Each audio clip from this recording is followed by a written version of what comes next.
28, 29, 30, 31, 32.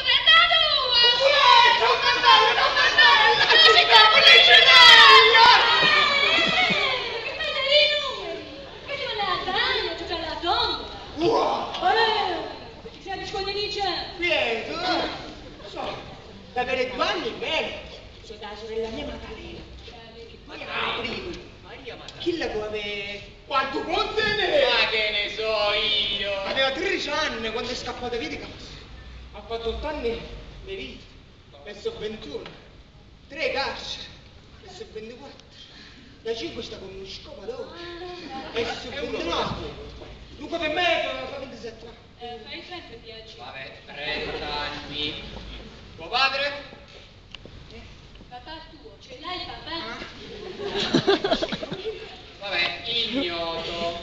Tua madre? Oh, la madre fu una martire, morì in galera. Zitta tu! E state zitte! Ma pigli e me ne vado di No. Mi devi dire, ma come cambia? come tanto? Che abuso proprio? Ah, signora mia, Dammi sulla tua signora. no, signora mia, testimoniare. Zitta tu!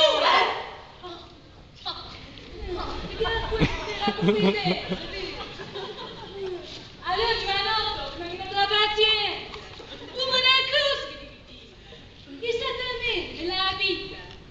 Ci fai. Che fai che fai?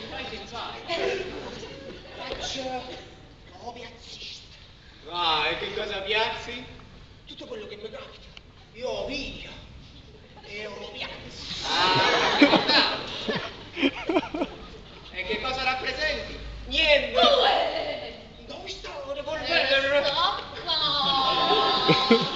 Abiti? Solo Cristo. Abiti. Ecco solo Cristo che non è buono. Vieni in casa!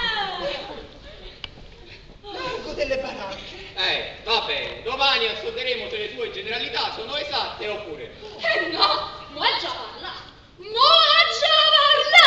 A ditta la verità! Zitta tu! No! E manca a parlare! Sta a dire la verità! Ti serve altro? No, tutto bene.